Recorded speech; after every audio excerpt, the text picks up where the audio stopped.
Hello dear students, मैं Vinod Kumar Tiwari, English teacher, शासकीय उत्कृष्ट उच्चतर माध्यमिक विद्यालय मैहर। मैं आज आप सभी को क्लास 10th इंग्लिश का चौथा लेसन चिल्ड्रन, जो एक पोयम है, उसके बारे में विस्तृत रूप से बताऊंगा और लाइन बाय लाइन ट्रांसलेशन करके आपको समझाऊंगा, जिससे आप इस पोयम को बहुत ही अच्छे ढंग से समझ पाएंगे और आप क्वेश्चनों के आंसर भी आसानी से दे पाने में सक्षम हो पाएंगे। मैंने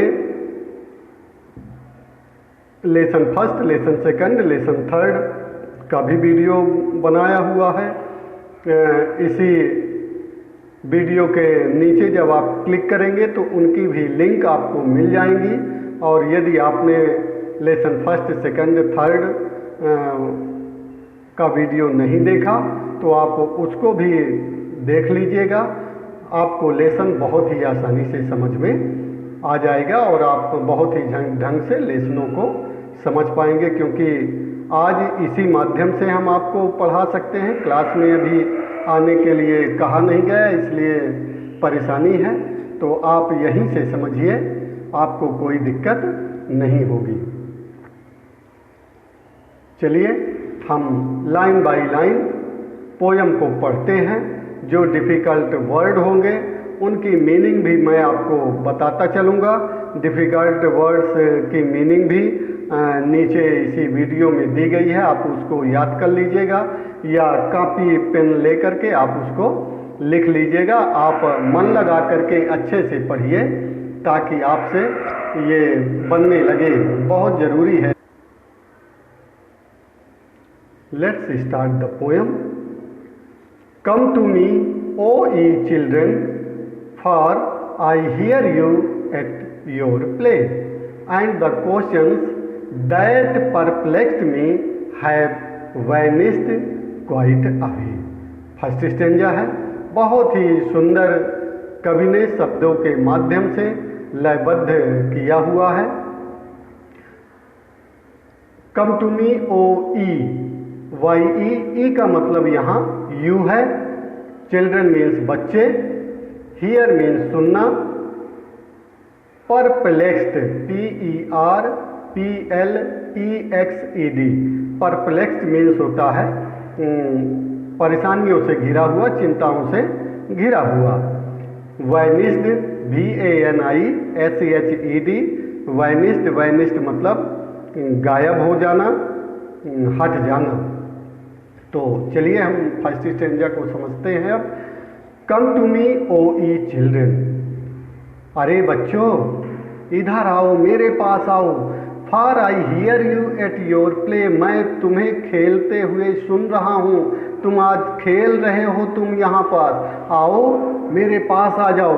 and the question that perplexed me have vanished quite away, जब तुमको मैं खेलते हुए अपने पास देखता हूँ, मेरे पास जब तुम आ जाते हो तो मेरी सारी चिंताएं, मेरी सारी परेशानियाँ, मेरे सारे दुख गायब हो जाते हैं, दूर हो जाते हैं। इसलिए है बच्चों, मेरे पास आओ, मेरे करीब आओ। ये फर्स्ट स्टेंजा में कवि ने बच्चों से ये कहा। Let's see the second stanza. E open the eastern windows that look towards the sun, where thoughts are singing shallows and the brooks of morning run। पहले हम डिफिकल्ट वर्ड पढ़ लें। ईस्टर्न, ईस्टर्न मीन्स होता है पूर्वी। Window WINDOW, window means खिड़की। Towards, towards मतलब की ओर। सन को आप जानते हैं सूरज। थॉट्स, थॉट्स मतलब विचार। यहाँ शालो दिया है SWALLOW। शालो मीन्स होता है एक ऐसी छोटी सी चिड़िया जो हमेशा गाती रहती है। सिंगिंग वर्ड्स, आ स्मॉल सिंगिंग वर्ड। शालो मीन्स होता है आ स्मॉल सिंगिंग वर्ड, छोटी गाने वाली चिड़िया।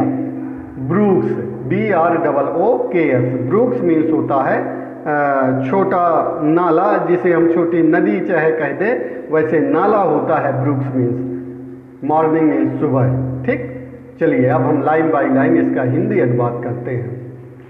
ई ओपन द ईस्टर्न विंडोज, आए बच्चों पूर्व की खिड़कियां तो खोलो, दैट लुक्स टुवर्ड्स द सन, जो जिससे तुम सूरज को देख पाओगे। उस जैसे ही तुम पूर्व की ओर खुलने वाली खिड़की को खोलोगे तुम अपने सारे सामने सूरज को पाओगे। वेयर थॉट्स आर सिंगिंग सालोज, और तुम्हें चिड़िया चहचहाते हुए गाते हुए सुनाई देगी। And the brooks of morning run, और तुम्हें कल कल करता हुआ झरना छोटी नदी बहती हुई दिखाई देगी। उसका कलरव तुम्हें सुनाई देगा, दिखाई देगा जब तुम पूरब की ओर खुलने वाली खिड़की को खोलोगे। जैसे ही खोलोगे तुम्हें सूरज दिखाई देगा और एक गाने वाली चिड़िया की आवाज़ तुम्हारे कानों तक सुनाई देगी और तुम्हें कल कल करता हुआ झरना सुनाई देगा। Let's we start the third stanza. In your hearts the birds and the sunshine, in your thoughts the brooklets flow, but in mine is the wind of autumn and the first fall of the snow. Difficult words पहले देख लें। Hurt, hurt means होता है दिल, हृदय। Sunshine, sunshine मतलब होता है धूप। यहाँ लेकिन सनशाइन सिंबल के रूप में प्रयोग हुआ है। यहाँ सनशाइन का मतलब होगा खुशनुमा वातावरण। और बर्ड्स, बर्ड्स मीन्स वैसे चिड़िया होता है, लेकिन यहाँ बर्ड्स एज अ सिंबल के रूप में प्रयुक्त हुआ है। बर्ड्स का मतलब है यहाँ खुशी, तो बर्ड्स का सिंबल क्या हुआ यहाँ, हैप्पीनेस या खुशी। ठीक, ब्रुकलेट, ब्रुकलेट मीन्स झरना। फ्लो, FLOW, फ्लो मीन्स बहना।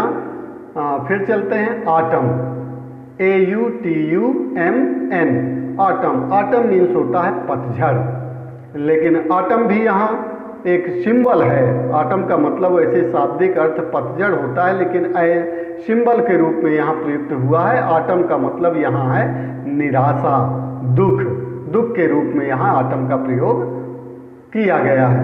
फॉल, FALL, फॉल मीन्स गिरना। Snow, SNOW, snow, snow means होता है बर्फ। चलिए अब हम डिफिकल्ट वर्ड्स जान लिए, अब हम पोएम को लाइन बाय लाइन ट्रांसलेट करते हैं। In your heart the birds and the sunshine, कवि कहता है आए बच्चों तुम्हारे मन में तो खुशियाँ ही खुशियाँ, खुशनुमा वातावरण तुम्हारे मन में हमेशा रहता है। तुम्हारा हृदय कभी दुखित नहीं होता, तुम हमेशा खुश ही रहे आते हो। In your thoughts the brooklet flow, और तुम्हारा मन इतना चंचल है जैसे कि झरने का पानी, बहता हुआ पानी जैसे बदलता रहता है, चलता रहता है, ठीक उसी तरह से तुम्हारे मन के विचार भी बदलते रहते हैं। और मन के विचार में तुम खुश रहे आते हो, तुम्हें कोई चिंता नहीं है, तुम्हें कोई परेशानी नहीं है, तुम्हें कोई दुख नहीं है। पूरी तरह से उन्मुक्त भाव से, उल्लास भाव से तुम खेलते कूदते रहते हो। But in mine is the wind of autumn, लेकिन वो कभी कहता है कि मेरे हृदय में तो हमेशा निराशा, उदासी हमेशा छाई रहती है और हमेशा दुख के बादल मेरे मन में छाए रहते हैं। तो कभी अपने मन की तुलना बच्चों के मन से करता है, बच्चों को कहता है कि तुम्हारा मन, तुम्हारा हृदय तो खुश रहा जाता है, तुम हमेशा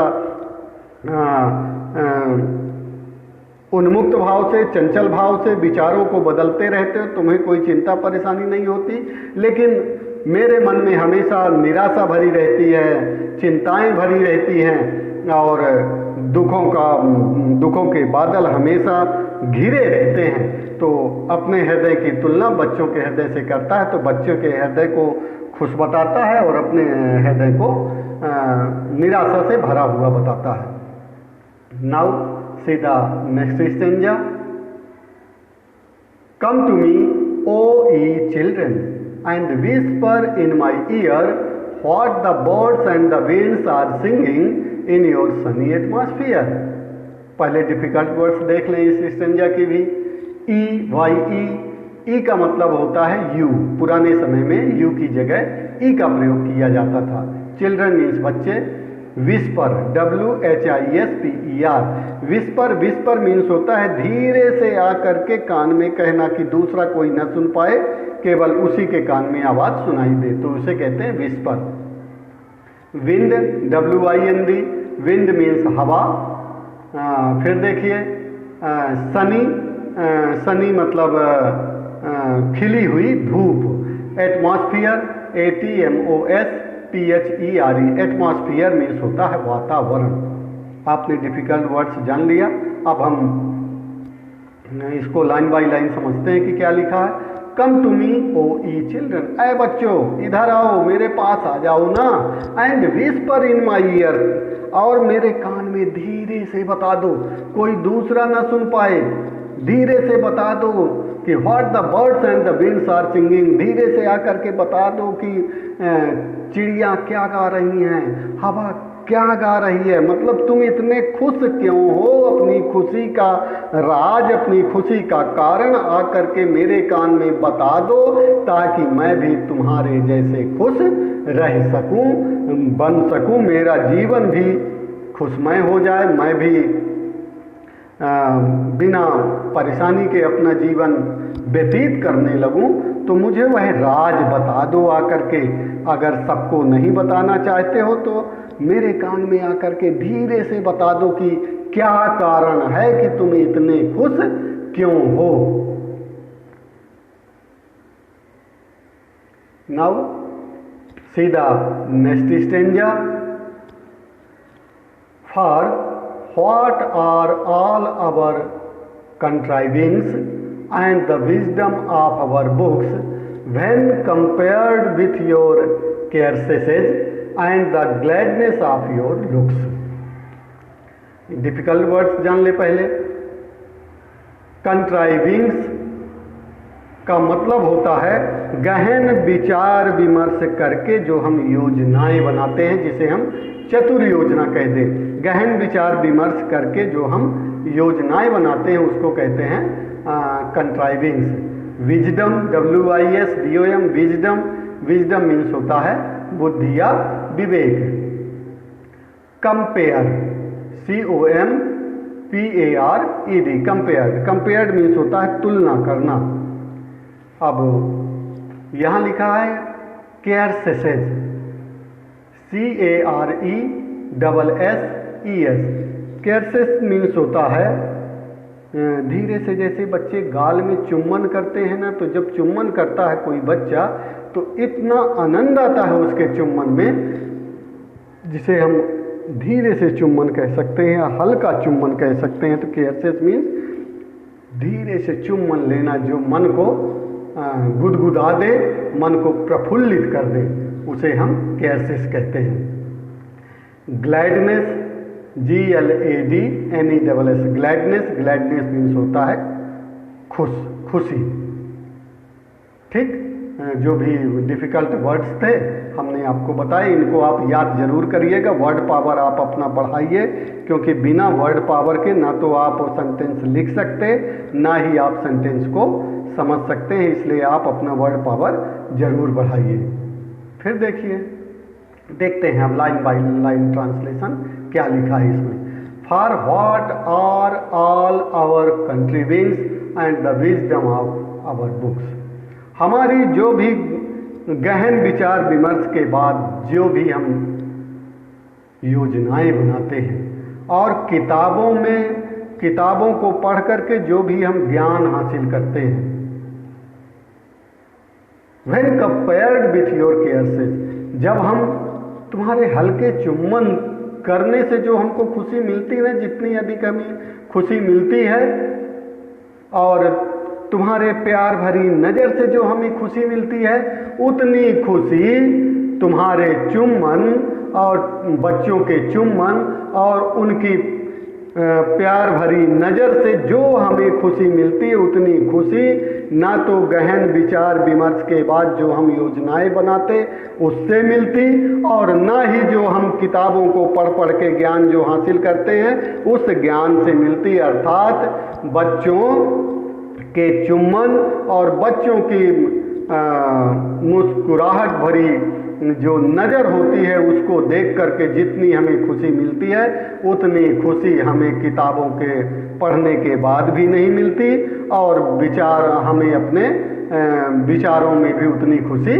नहीं मिलती। मतलब बच्चों का देखना मात्र ही, बच्चों का हल्का चुम्बन मात्र ही मन को गुदगुदा देता है, मन को खुश कर देता है। जैसे आपने देखा होगा कि किसी का भी बच्चा हो, कोई माँ गोद में लिए हो, हम पीछे खड़े हों और उसको देखते हैं, जब देखते हैं वो हल्का सा जब मुस्कुरा देता है, तो जैसे ही बालक मुस्कुराता है, हम भले नहीं जानते, भले नहीं पहचानते उसकी माँ को, लेकिन जैसे ही बालक मुस्कुराता है हम भी मुस्कुराने लगते हैं, हमको भी आनंद लाने लगता है। मतलब बच्चों की मुस्कुराहट हमें खुशी देती है। यह बात सत्य है, प्रमाणित है। तो वही कवि यहाँ इस स्टेंजा में कहता है कि तुम जब मुस्कुराते हुए हमें देखते हो या हमारे गालों में जब तुम चुम्बन करते हो तो हमें बड़ा आनंद आता है। हमें उस तरह का आनंद किताबों के पढ़ने से नहीं मिलता, उस तरह का आनंद हम जो जीवन चलाने के लिए योजनाएं बनाते हैं उन योजनाओं से भी हमें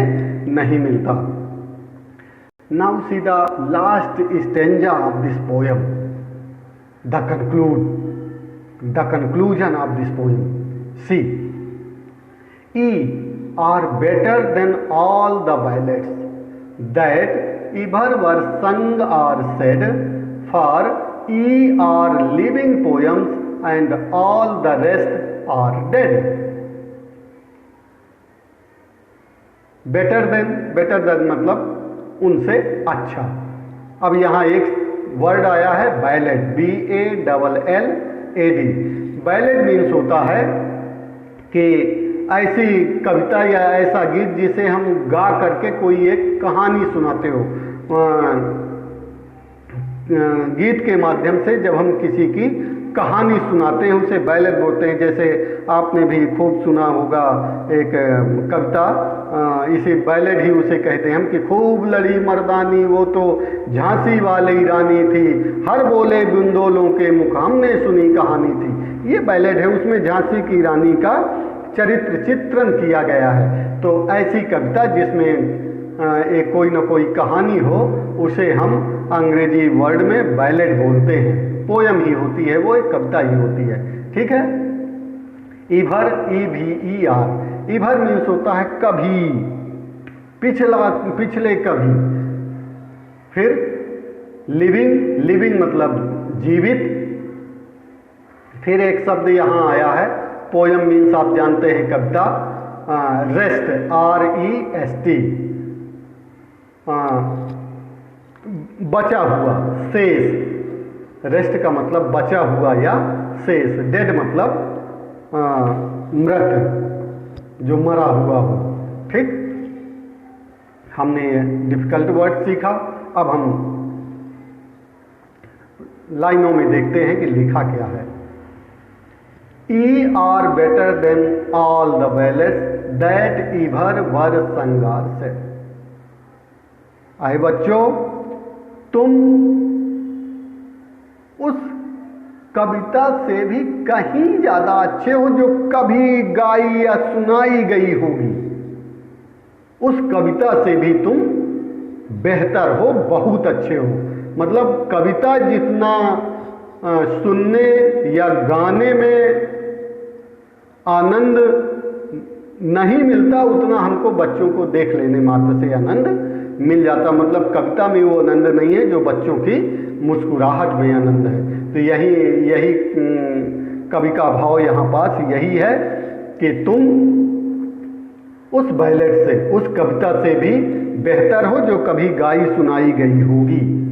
for ye are living poems and all the rest are dead. तुम जीती जागती कविता हो।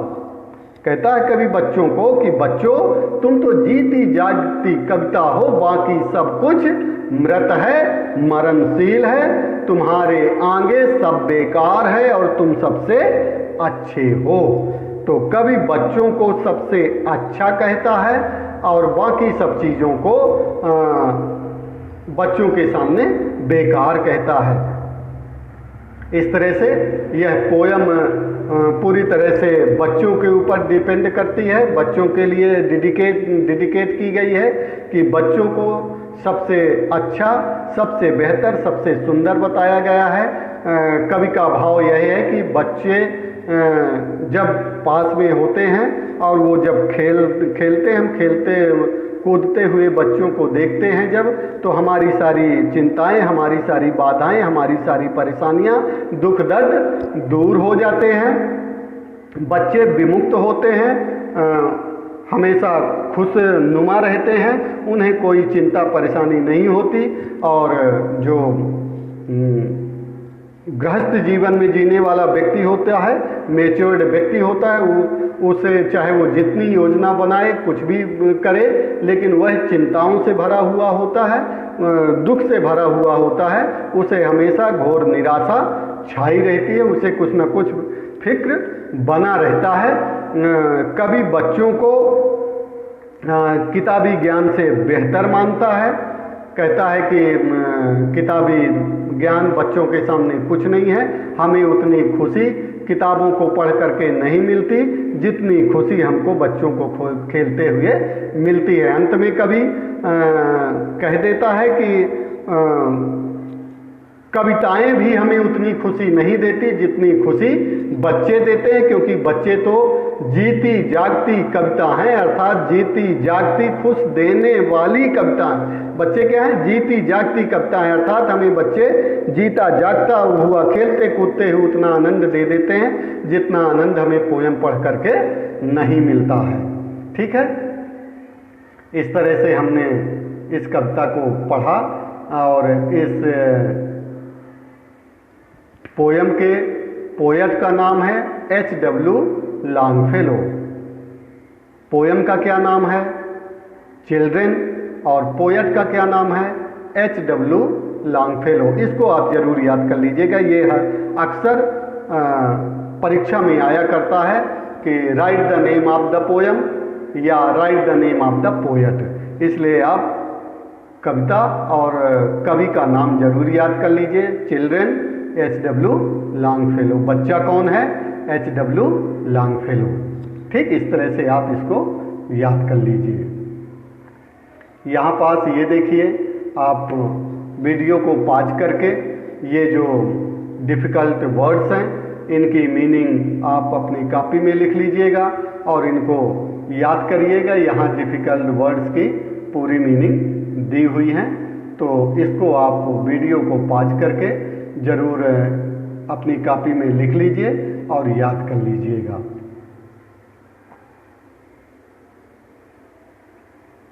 अब हम क्वेश्चन और आंसर की ओर चलते हैं। बहुत ही सरल तरीके से क्वेश्चन आंसर मैं बताऊंगा, आपके पूरी तरह से समझ में आ जाएगा। आप ध्यान से ज़रूर देखिएगा और सुनिएगा। What happens when the poet looks at the children playing? जब कभी बच्चों को खेलते हुए देखता है तो क्या होता है? ठीक,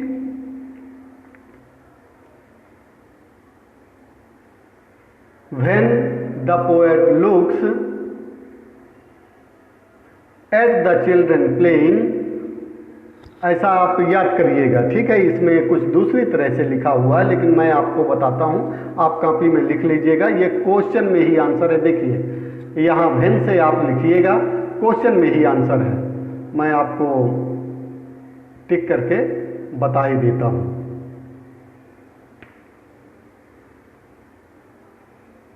When the poet playing तक आप क्वेश्चन से देख करके लिख लीजिएगा। When the poet looks at the children playing, यहाँ तक आप देख करके लिख लीजिए क्वेश्चन से। इसके बाद में ऑल हिज क्वेश्चंस, आई का मतलब होता है अर्थात, वरीज मतलब होता है दुख या परेशानियां। All his questions that disturb him disappear. देखिए आपको कितना याद करना है, all his questions that disturb him disappear. I bracket में कर दीजिएगा, आई का मतलब होता है अर्थात, तो क्वेश्चन का मतलब हुआ यहाँ वरीज का मतलब हुआ परेशानी, तकलीफ। तो when the poet looks at the children playing all his questions I worries that disturb him disappear. जब कभी बच्चों को खेलते हुए देखता है तो उसके सारे प्रश्न अर्थात चिंताएं गायब हो जाती हैं। ये पहला नंबर का जो क्वेश्चन है बेहद इंपॉर्टेंट है, इसे आप जरूर याद करिएगा। जहाँ जहाँ क्वेश्चनों में सन लिखा हुआ है, जिस सन में आए मतलब सन वाला क्वेश्चन इम्पॉर्टेंट है, आप उन क्वेश्चनों को जरूर याद कीजिए। और जिन क्वेश्चनों में सन नहीं लिखा तो उसे आप याद कर सकें तो याद कर लीजिए।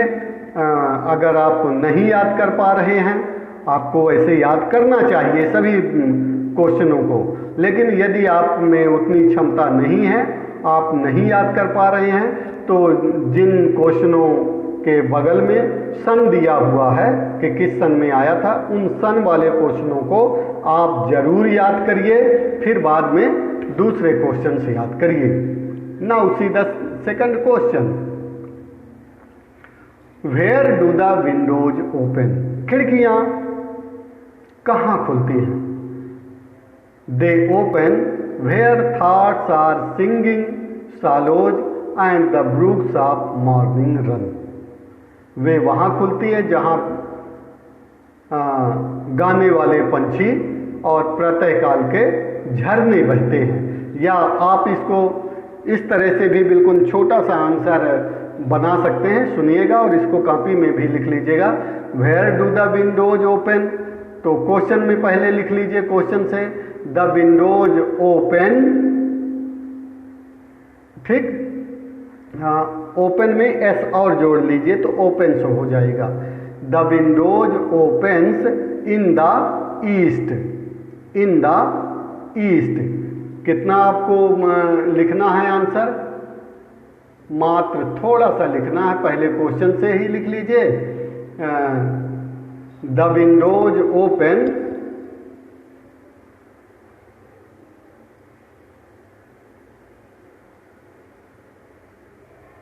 The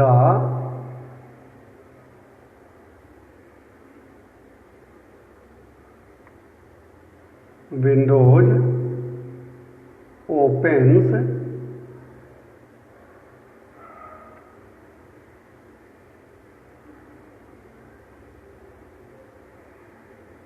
in the east. इतना केवल आपको लिख देना है। तो द विंडोज ओपन्स ये क्वेश्चन में मिल जाएगा, केवल आपको याद करना है इन द ईस्ट।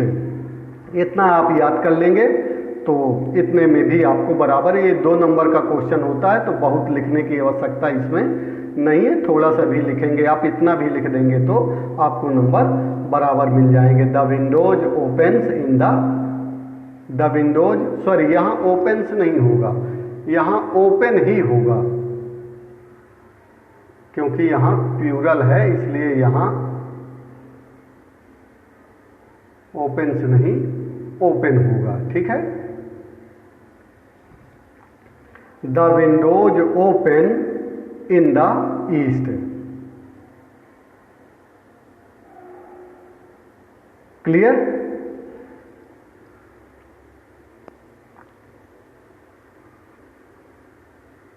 ये भी दूसरा नंबर भी बेहद इंपॉर्टेंट है, तीसरा भी इंपॉर्टेंट है और चौथा भी इंपॉर्टेंट है। What lies in the heart of the children. बच्चों के मन में क्या है?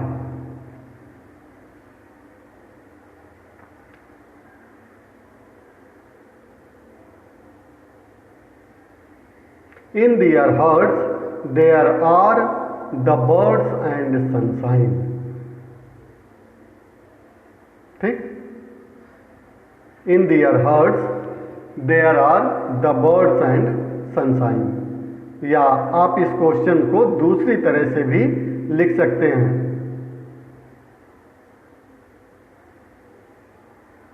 आप इसको, मैं बताता हूं, आप इसको ऐसा भी लिख सकते हैं।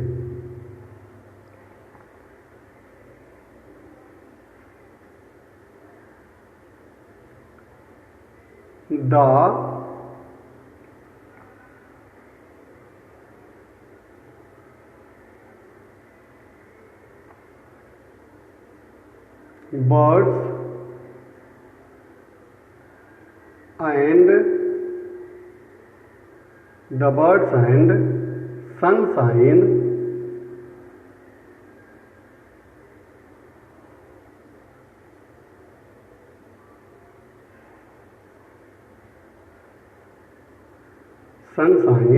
birds and sunshine lies, lie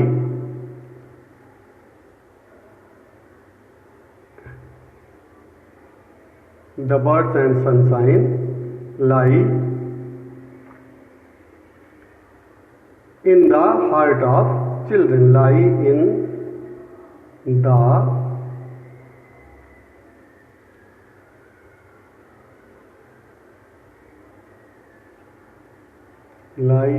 heart of children।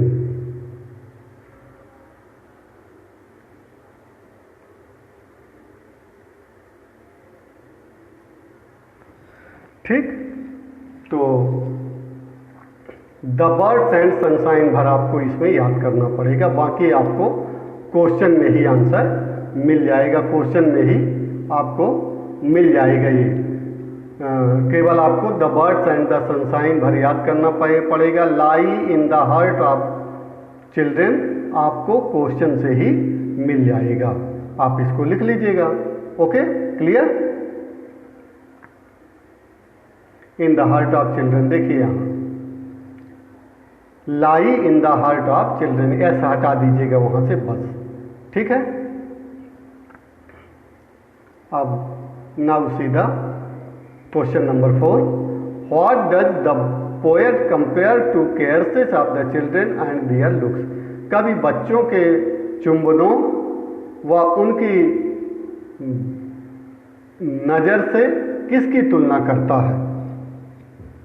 तो he compares with all our clever plans and wisdom of our books.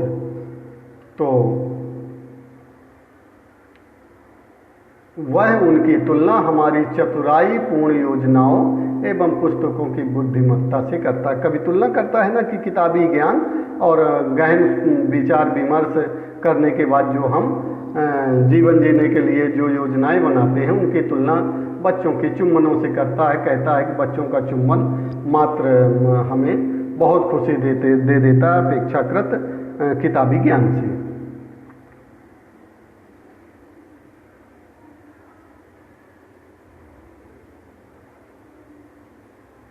अब इस क्वेश्चन को देख लेते हैं, बी सेक्शन का first question, when do the problem of the poet and and why. कब की समस्याएं कब खत्म हो जाती हैं और क्यों हो जाती हैं? तो his problems disappear when he hears the children at play. उसकी सभी समस्याएं जब बच्चों को खेलते हुए देखता है तो दूर हो जाती हैं। It is because children are pure hearted and care free. क्यों? क्योंकि बच्चे सच्चे मन के होते हैं और उन्हें कोई फिक्र नहीं होती, चिंता नहीं होती। दे लव विदाउट एनी सेल्फिशनेस। निस्वार्थ भाव से वो प्यार करते हैं, निस्वार्थ प्रेम करते हैं, ठीक है। तो यही कवि कहता है कि कवि की सारी चिंताएं दूर हो जाती हैं when he hears children at play, जब वो बच्चों को खेलते हुए देखता है। फिर क्वेश्चन नंबर बी सेक्शन का दूसरा देखते हैं, how does the poet compare his heart with the heart of children. कवि अपने मन की तुलना बच्चों के हृदय से, बच्चों के मन से कैसे करता है, कि बच्चों के मन में क्या है और कवि के मन में क्या है, क्या तुलना है दोनों के मन में। तो देखिएगा, there is a big contrast between the heart of the poet and those of children. बच्चों और कवि के मन में बहुत बड़ा विरोधाभास है। क्या है विरोधाभास? In the heart of children there are birds and sunshine, i.e. अर्थात जॉय एंड होप, खुशी और आशा है। बच्चों के हृदय में खुशी और आशाएं हैं, ठीक। While in the heart of the poet there is wind of autumn and the first fall of the snow, i.e. despair and worry। जबकि कवि के मन में उदासी और निराशा है, परेशानियां हैं। तो ये तुलना, ये मैंने बताया था जब कविता में पढ़ा रहा था, तो मैंने बताया था कि सनशाइन जो है वो सिंबॉलिक यूज किया गया है। सनशाइन का वैसे मतलब होता है धूप, खिली हुई धूप, लेकिन यहाँ सनशाइन का मतलब होगा खुशनुमा वातावरण, जॉय एंड होप, ठीक है। और स्नो का भी मैंने बताया था कि स्नो मतलब आटम, पतझड़, आटम सिंबल है निराशा का, डिसअपियर का। स्नो मीन्स वरी, चिंताएं। स्नो सिंबल है वरीज का, परेशानियों का, तकलीफों का, क्योंकि ठंडे प्रदेशों में एक तो वैसे ही ठंड होती है और जब बर्फ गिरने लगती है तो और तकलीफ देह बनती है, इसलिए स्नो को तकलीफ से सिंबलाइज किया गया है, प्रतीकात्मक रंग दिया गया है। फिर नेक्स्ट क्वेश्चन देखते हैं, what has the gladness of children compare to, do you agree with the comparison. बच्चों के उल्लास की तुलना, खुशी की तुलना किससे की गई है? क्या आप उस तुलना से सहमत हैं? तो gladness of children is compared to the sweetest songs, we do agree with the comparison. बच्चों की जो तुलना है वो स्वीटेस्ट सॉन्ग से की गई है, सबसे अच्छे गानों से की गई है। हम इस तुलना से सहमत हैं। अब why does the poet say that the children are better than all violets? क्यों कहता है कि कविता से भी बेहतर बच्चे हैं? The poet says so because the ballads are dead things while the children are living poems. कवि इसलिए कहता है क्योंकि बच्चे जीती जागती कविताएं हैं और जो कविता है वो निर्जीव है, ठीक। What does the poet want the children to whisper in his ears? कवि बच्चों से उसके कानों में क्या कहलवाना, धीरे से क्या कहलवाना चाहता है? The poet wants the children to whisper in his ears what the birds and winds are singing in their sunny atmosphere। वह सुनना चाहता है कि पंछी और हवाएं खुशनुमे वातावरण में क्या गा रहे हैं, अर्थात बच्चों की खुशी का राज क्या है, कारण क्या है, वो आकर के उसके कान में बता दे, ये कवि जानना चाहता है। इस तरह से यह पोयम यही समाप्त होती है। आप इस पोयम के क्वेश्चन आंसर को, पोयम को अच्छे ढंग से समझ लीजिएगा, पढ़ लीजिएगा। आशा है आप कविता को बहुत अच्छे ढंग से समझ पाए होंगे। क्वेश्चन आंसर को आप कॉपी में ज़रूर लिख लीजिए और याद करिएगा, क्योंकि आज हम इसी माध्यम से आपको पढ़ा सकते हैं। तो प्लीज़ आप इस माध्यम से हमको एक्सेप्ट करिए, स्वीकार करिए और अपनी पढ़ाई में लगे रहिए, क्योंकि जब आप पढ़ेंगे तभी बढ़ेंगे। अपना बहुत ख्याल रखिएगा। बहुत बहुत आप सभी को धन्यवाद।